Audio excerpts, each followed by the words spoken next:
শহরের যান্ত্রিক জীবন আর ভালো লাগছিল না, তাই ছুটে গেলাম একটু গ্রামের দিকে। হে গাইস, আসসালামু আলাইকুম। আমি নিশিতা ফ্রম নিশিতাস ব্লগ। কেমন আছেন আপনারা সবাই? আলহামদুলিল্লাহ, আমরাও ভালো আছি। আর যেহেতু আজকে একটু ঘুরতে যাব, আজকে একটু বেশিই ভালো আছি।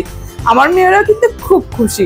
শহর পেরিয়ে যখন গ্রামের দিকে যাচ্ছিলাম, তখন এই গাছপালাগুলো দেখে চোখটা জুড়িয়ে যাচ্ছিল। মনে হচ্ছিল যেমন স্বস্তির নিঃশ্বাস নিতে পারতেছি। কি পরিমাণ যে চারদিকে সবুজ দেখে চোখটা জড়িয়ে যাচ্ছিল।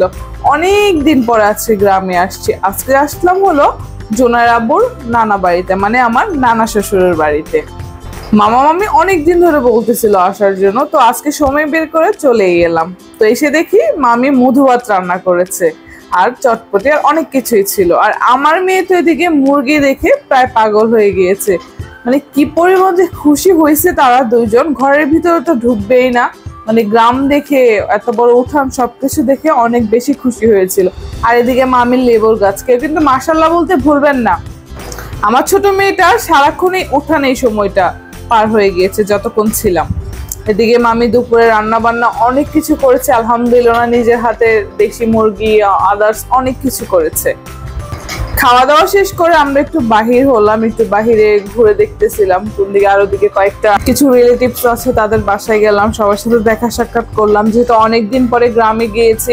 আর গ্রামের পরিবেশ দেখে তো মানে এত ভালো লাগতেছিল।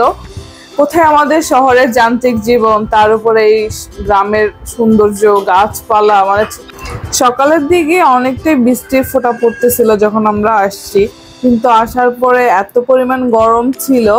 যদিও গ্রাম, বাট তারপরেও একটা গাছের পাতাও নড়তেছিল না, এই পরিমাণ গরম ছিল। আর আসার টাইমে মামি গাছের লেবু দিয়ে দিচ্ছিল অনেকগুলো। আর মামির গাছে কিন্তু অনেক লেবু ধরেছে মাশাআল্লাহ, আলহামদুলিল্লাহ। এই লেবুগুলো এত ঘ্রাণ, এগুলো দিয়ে না শরবত খেতে খুব বেশি ভালো লাগে।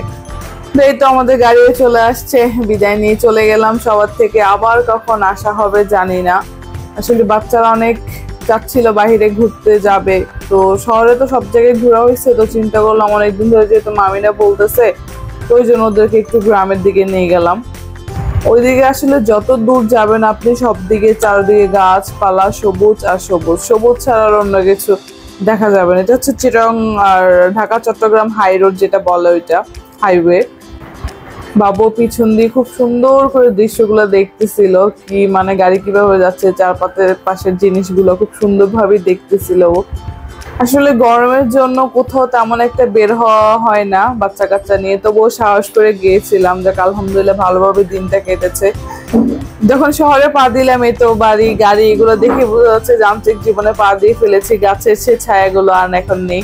আশা করি আমার আজকে ব্লগটা আপনার কাছে ভালো লাগবে। আজকে এইটুকুই, আল্লাহ হাফেজ।